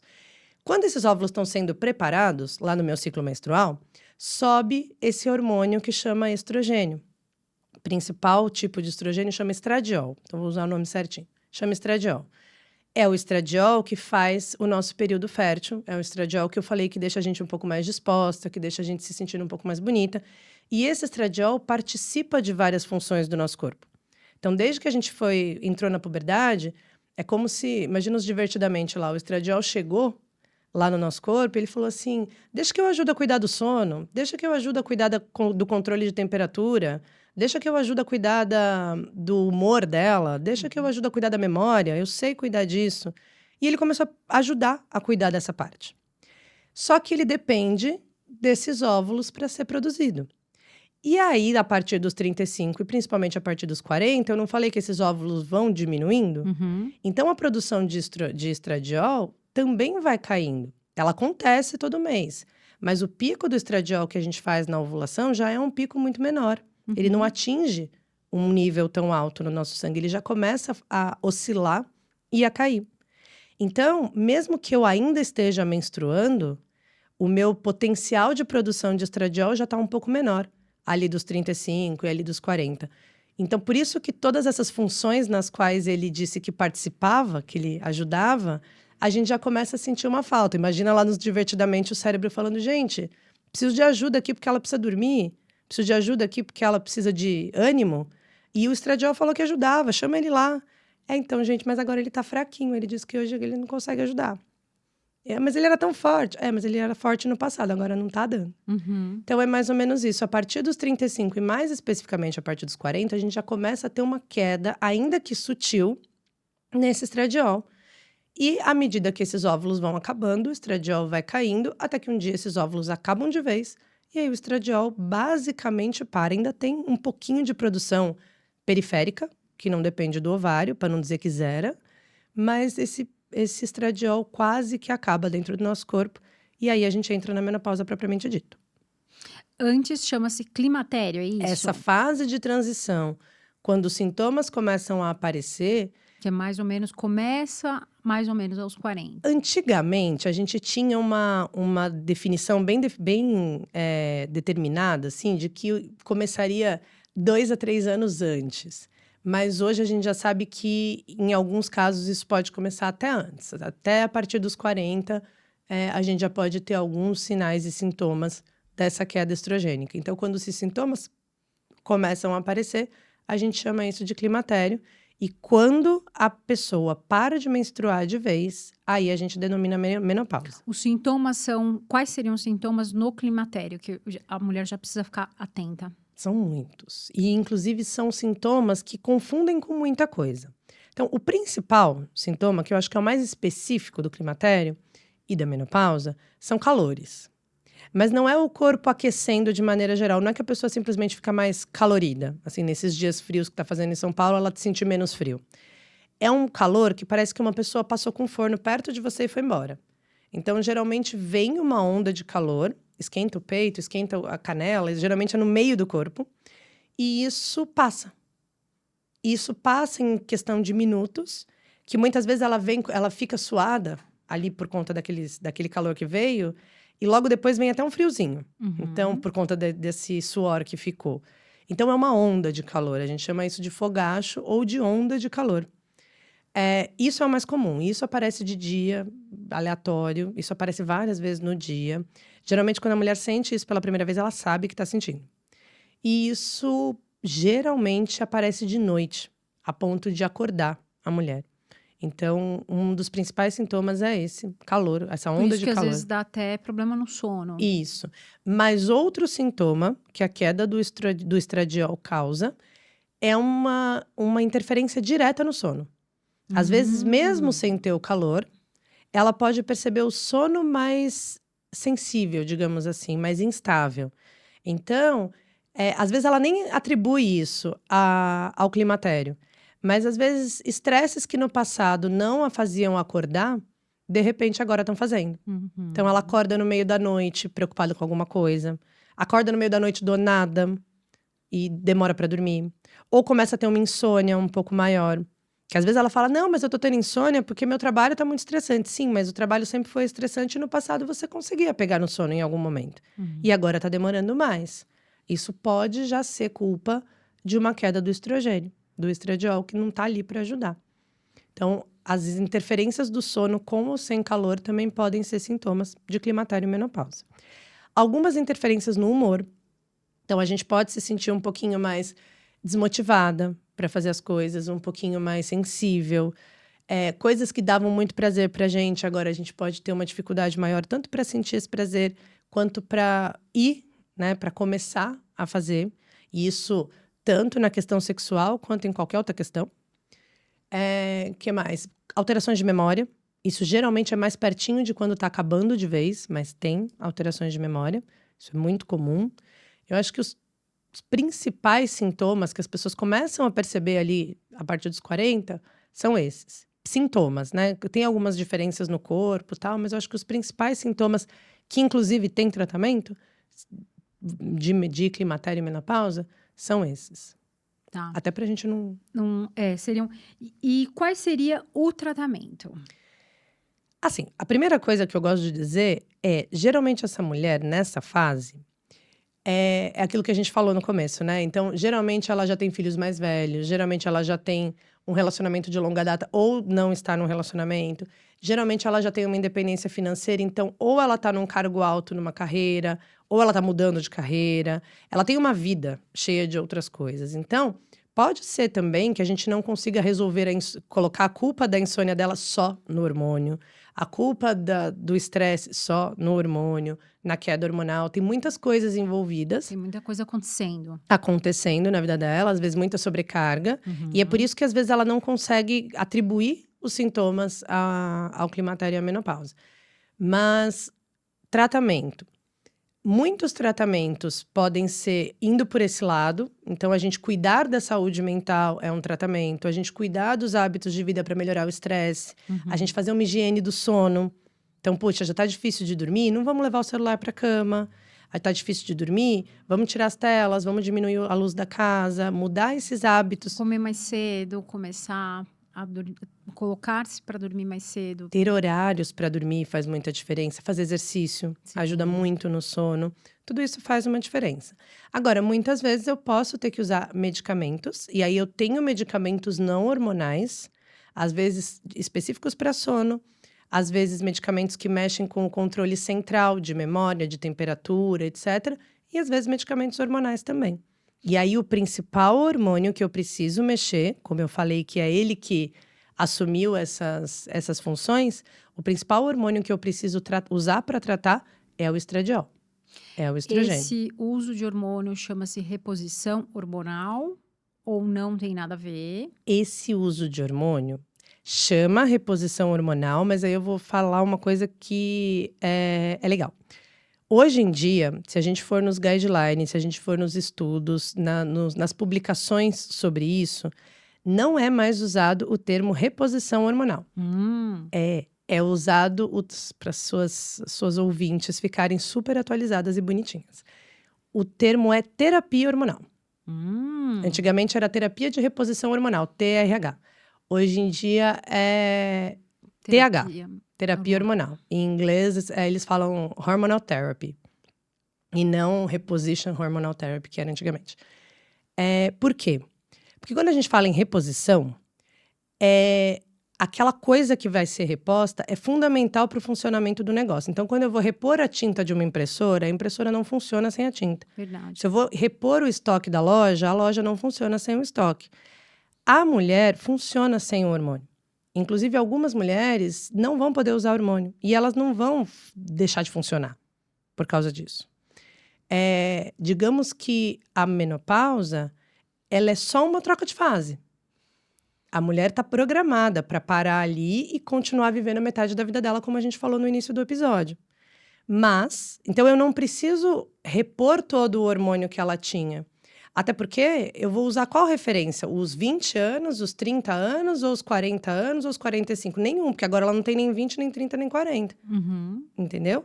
Então, não faz sentido repor. O que faz sentido é, se ela estiver tendo sintomas, uma das alternativas para tratar os sintomas, então um tratamento ou uma terapia, que é sinônimo de tratamento, é usar hormônio. E aí, qual que é o critério que eu vou usar para esse hormônio? Não é a dosagem que ela tem no sangue. Então, isso é outra coisa que, assim, tá na moda, mas se a gente fizer o correto, que os estudos falam, é diferente. Não é a dosagem do hormônio dela que vai me dizer quanto que eu tenho que dar de hormônio. É o sintoma dela. Eu tenho um máximo de hormônio que aquele corpo daquela mulher, naquela fase de vida, comporta. Que ele consegue processar. Que já não é mais a dose que ela tinha nem com 20, nem com 30, nem com 40. É a dose que aquele corpo aceita processar naquele momento. Que ele foi programado para isso. E essa dose tem que ser a mínima suficiente para melhorar aqueles sintomas. E existe um teto que daquilo ali eu não posso passar. Entendeu? E como que eu vou saber se aquele hormônio está suficiente? Perguntando dos sintomas dela. Então, teoricamente, eu não preciso de nenhum exame para diagnosticar essa menopausa. Eu vou saber que ela entrou na menopausa quando ela parar de menstruar. E eu vou saber que ela está no climatério quando começarem os primeiros sintomas. E aí é muito importante que os profissionais escutem as pacientes e deem valor para o que elas estão sentindo, né? E eu vou se eu for iniciar uma terapia hormonal, eu vou dar uma dose mínima de hormônio, de estradiol. E se essa dose melhorar, ótimo. Se essa dose não melhorar, a gente sobe um pouquinho. E a gente vai subindo até a dose máxima ou até melhorar os sintomas. E isso é orientado, eu te pergunto porque existe uma diferença entre um chip hormonal ou aquele chip da beleza e essa terapia hormonal dedicada a quase que um tratamento de saúde, certo? Existe uma terapia hormonal, eu vou usar esse termo que não é um termo legal, porque é um termo que gera preconceito, mas convencional, digamos assim, que é o que os estudos recomendam. Então, existem sociedades médicas, que são grupos de pessoas em vários países, que se juntam para ver tudo aquilo que foi publicado sobre vários testes de hormônios que foram feitos e ver o que é consenso, o que deu certo, o que não deu certo. Então, tem a International Menopause Society, que é europeia, tem o North American Menopause Society, que é o NAMS americano, tem aqui a SOBRAC, que é a Sociedade Brasileira de Climatério. E eles têm todos os guidelines, que inclusive também são abertos ao público. E o que eles recomendam como seguro é a gente usar estradiol, tanto via oral ou de forma com menos efeitos colaterais, em transdérmico, em gel ou adesivo. E esse estradiol geralmente é igualzinho o que a gente tem no corpo, o nome disso é bioidêntico. Mas mesmo sendo igualzinho, é mais interessante que ele seja transdérmico do que via oral. E quando a pessoa nunca operou o útero, quando ela tem o útero dela, nunca tirou, por algum motivo, a gente tem que usar progesterona também, para que a progesterona proteja o útero. Porque quando a gente usa estradiol, ele pode causar aquele engrossamento do útero que eu falei, como se o útero quisesse engravidar. Para que isso não aconteça, a gente usa progesterona junto. E as únicas formas comprovadas cientificamente como seguras de usar a progesterona é ou via oral, ou através de um adesivo transdérmico, ou através de um DIU. Existe o Zardil Mirena, que é um DIU de progesterona, de progestágeno, que é uma molécula que imita a ação da progesterona, para proteger esse útero. E isso é o que está comprovado na literatura. Os implantes são uma forma de usar hormônio que já foi testada em vários estudos. E o grande problema... E faz sentido. E funciona. O hormônio entra, o hormônio age e o hormônio funciona e gera melhora. O grande problema dos implantes é que os estudos não conseguiram entrar num consenso em relação a qual seria a dosagem segura e qual seria a dosagem recomendada para colocar no implante. Então, quando você está fazendo implante, cada médico está fazendo uma dosagem meio que da própria cabeça. Se aquela dosagem gerar algum efeito colateral, se aquela dosagem fizer algum mal, ele não vai ter um consenso para se basear e dizer, não, mas eu segui isso aqui.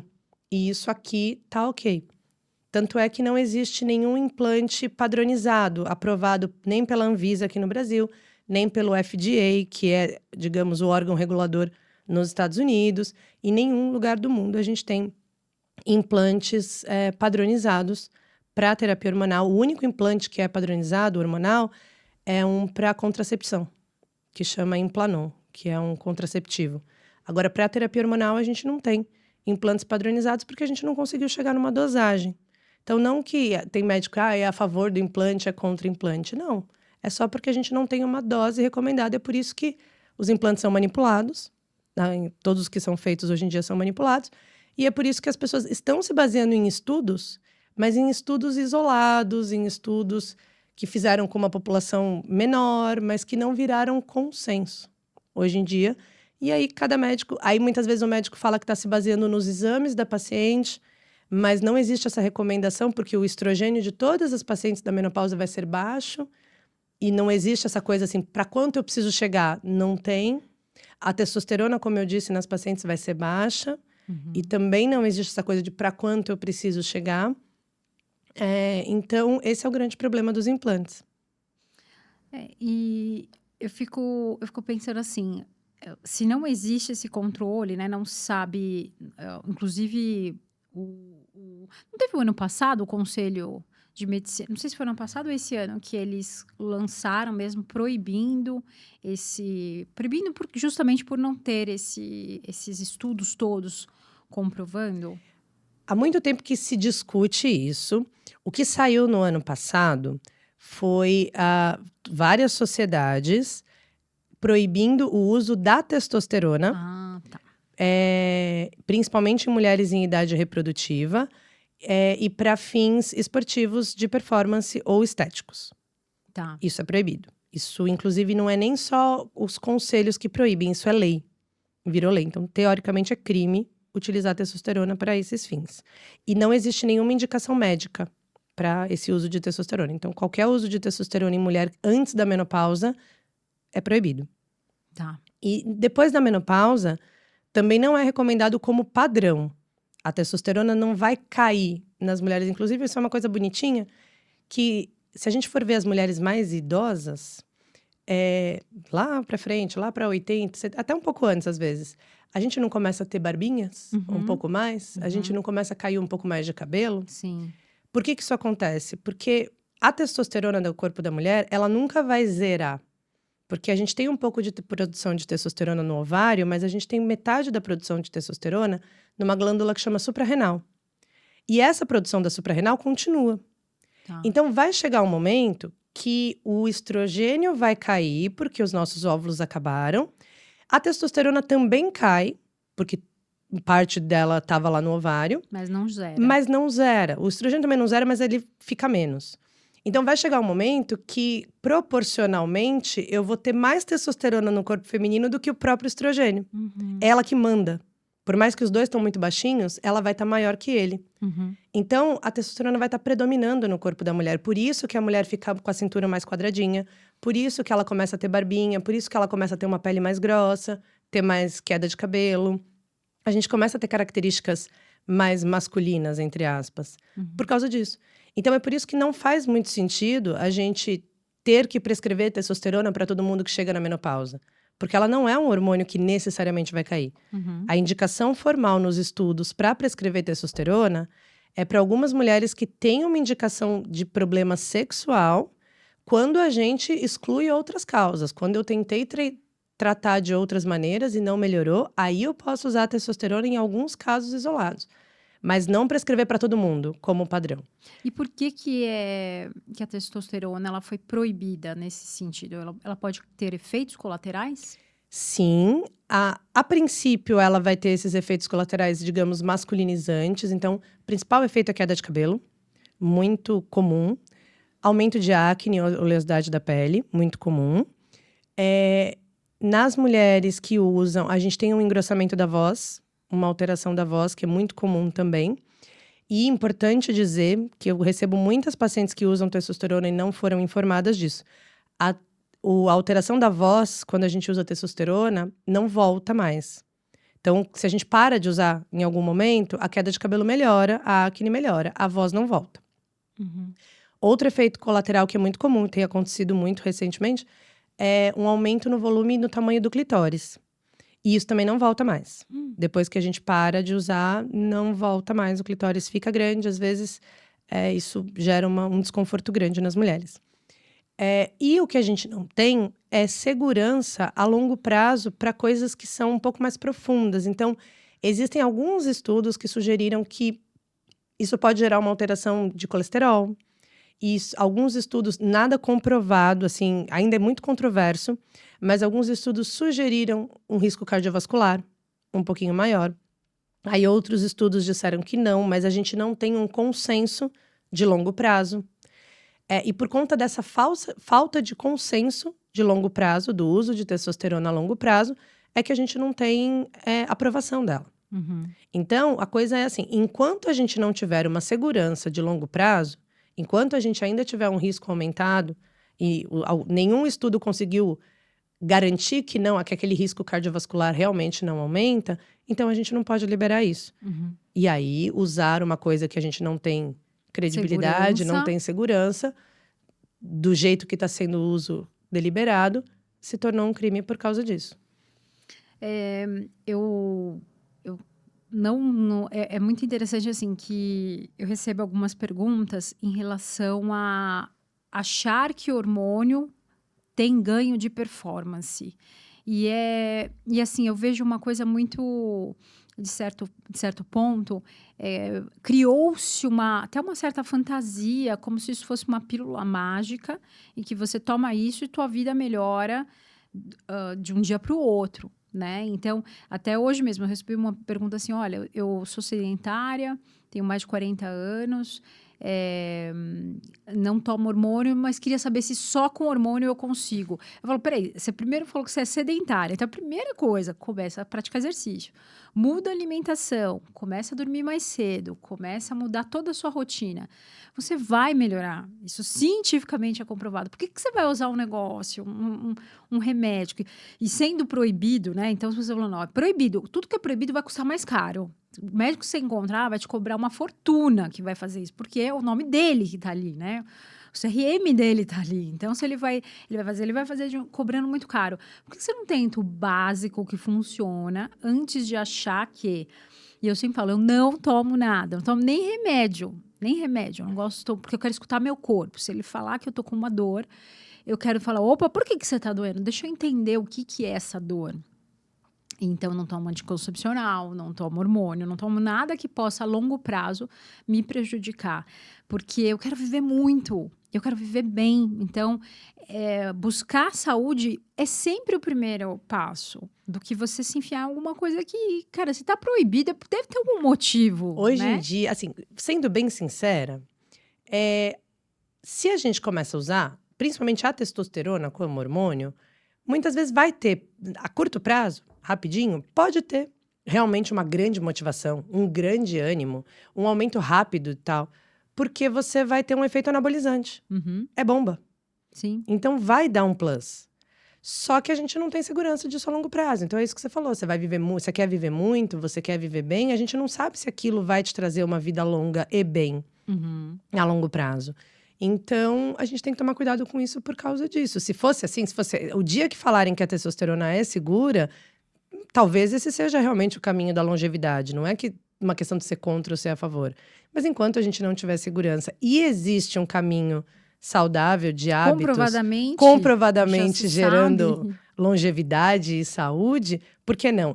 É que a mudança de hábito nem sempre é o caminho mais fácil. Não, aliás, é o mais difícil. E hoje em dia existe muito essa coisa, vamos melhorar, vamos procurar qual vitamina tá alterada pra gente querer conseguir acordar mais cedo. Vamos procurar qual vitamina tá alterada pra gente conseguir a motivação que a gente quer. E às vezes a motivação tá muito mais nesse arroz com feijão, de dormir bem, de comer bem, de criar horário, de mudar uma cultura alimentar, de mudar hábito e de fazer exercício, muito mais do que procurar a vitamina mágica, a pílula mágica, o hormônio mágico. Sim, isso comprovadamente traz benefícios. Comprovadamente. Ô Ju, a gente já está chegando a 1h30 de conversa aqui. Eu vou pedir para o pessoal agora, né? Assim, das perguntas todas que eu recebi aqui, eu acho que só para a gente poder fechar aí eu acho que essa é importante a gente falar. Então, não é reposição hormonal, é uma terapia hormonal, pode causar câncer? Que acho que esse é o maior medo de todas as mulheres. É bem rapidinho, mas eu vou contar uma historinha. Tá. Em 2002, foi publicado um estudo que chamava WHI. Nesse estudo, teve câncer de mama com as mulheres usando terapia hormonal. E aí foi um sururu, foi um rebuliço, porque todo mundo morreu de medo da terapia hormonal.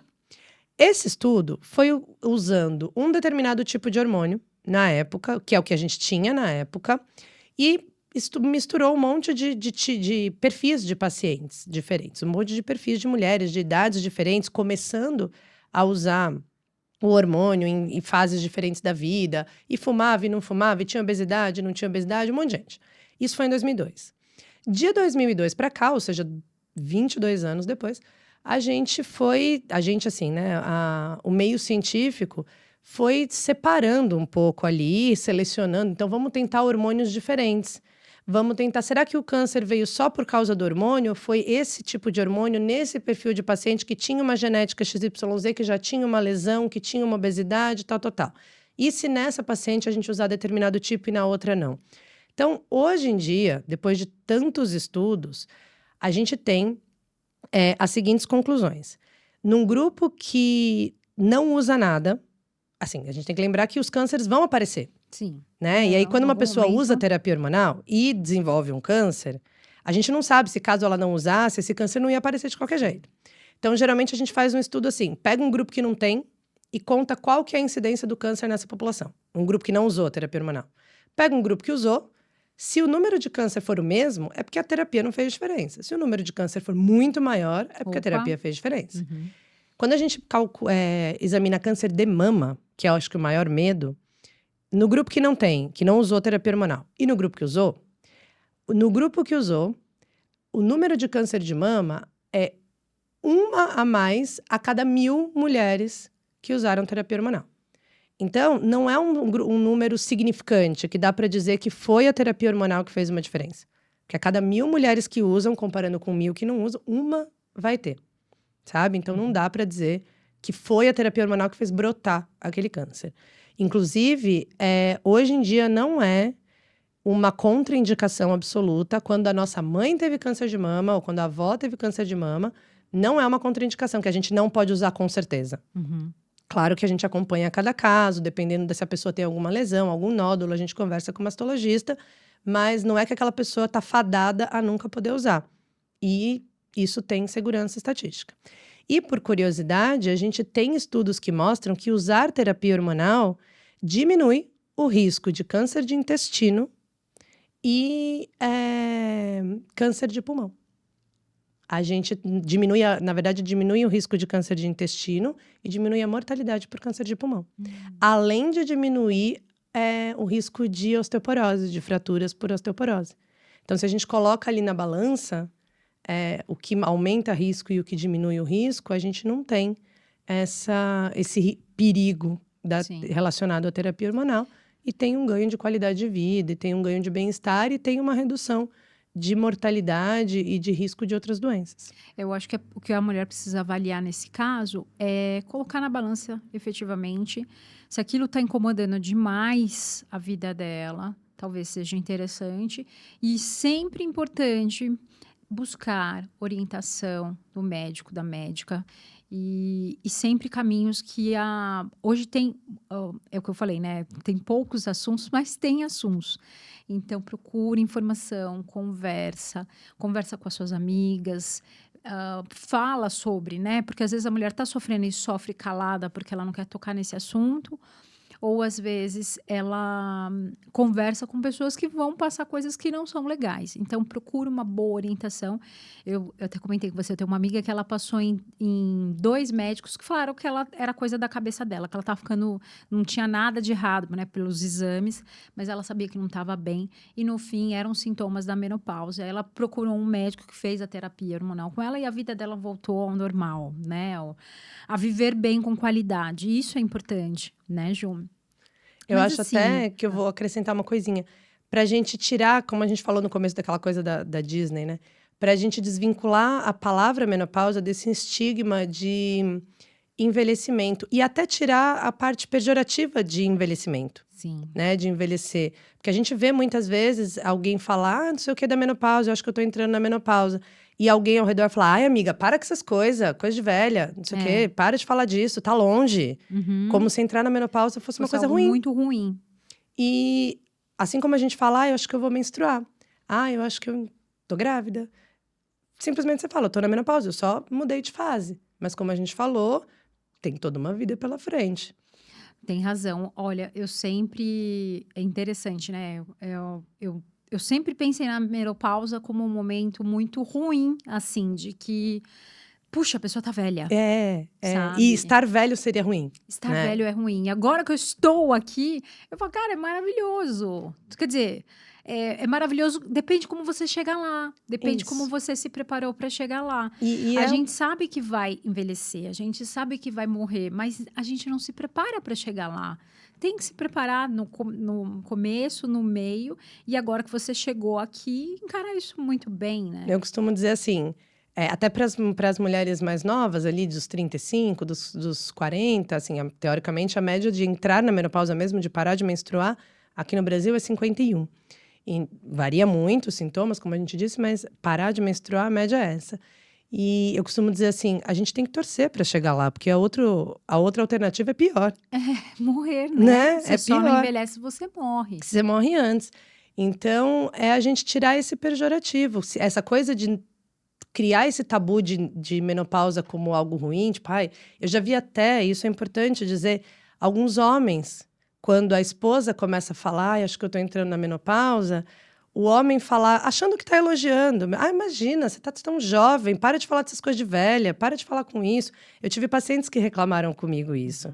De falar, ele não me deixa falar sobre isso, ou procurar, ou ele não quer procurar sobre isso e saber como lidar comigo, entender que as coisas mudaram, porque ele acha que isso é coisa de velho e ele não quer me ver dessa maneira, ou ele acha que tá me ajudando em não me deixar me enxergar dessa maneira. E a hora que a gente entender que a menopausa é só uma troca de fase, assim como todas as outras, a gente vai começar a acolher melhor essa menopausa e a lidar melhor com ela. Muito bem, muito bem. Conversamos aqui um episódio longo. Temos mais assuntos, mas acho que a gente vai ter que fazer uma segunda etapa. Então, se você assistiu até aqui e quer uma segunda rodada, comenta aqui que você quer uma segunda rodada. Você quer que a gente grave novamente, falar eu quero. Coloca aqui, eu quero. Que a gente tem muitos assuntos aqui. Foram, de fato, muitas perguntas. Foram mais de 50 perguntas. A gente não conseguiu chegar nem na metade disso daqui. Ainda tem muitos assuntos. Tem DIU, tem outros assuntos relacionados à terapia hormonal. Mas fica aqui a nossa deixa para a próxima. E muito obrigada. Ô, Ju, tem até um ping-pong aqui, mas eu vou deixar para a próxima também, porque a gente fala mais sobre corrida. E eu vou pedir para você deixar suas redes sociais. Muito bom, muito obrigada. Apesar de ter muita coisa, eu acho que a gente em 1h30 falar de Nossa! todas as fases da vida da mulher. Falamos foi maravilhoso. foi muito útil. Eu tô Foi aqui, foi uma aula. Para mim, eu tô aqui assim, uma aula. Eu tô eu vou demorar um tempo para processar tudo que eu escutei aqui agora. Mas eu gostei muito da nossa troca, assim, você Foi. trazer coisas assim da sua vida, é muito gostoso. Bom, muito obrigada novamente.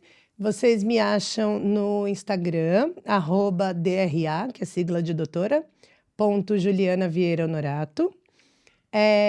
Lá no link da bio tem o site também, e eu tenho um podcast que chama Prazer em Conhecer-se, onde eu falo especificamente da sexualidade feminina. Ai, que demais. Então, Tentamos tantos assuntos. Eu já quero. a gente volta. Comentem aqui, eu quero. Eu quero. Porque aí eu volto. Foi muito bom o nosso papo. E estamos apenas começando, Ju. Eu sempre falo, a gente está só começando. Tem muita coisa. Gosto pouco de falar, então. Não, foi incrível. Eu adorei. Eu aprendi muito. Foi muito simples, foi muito fácil. E eu tenho certeza que o pessoal em casa também vai ter essa impressão de que foi um assunto, assim, tranquilo. Ai, que bom. Tá todo mundo feliz. Ai, que bom, que bom. Espero que sim. Ju, muito obrigada. Então, para vocês em casa que escutaram até aqui, deixe o seu comentário. Eu quero. E vamos ter uma próxima gravação. Muito obrigada. Foi realmente um episódio especial. Obrigada, Ju. Beijo, gente. Obrigada. Tênis certo.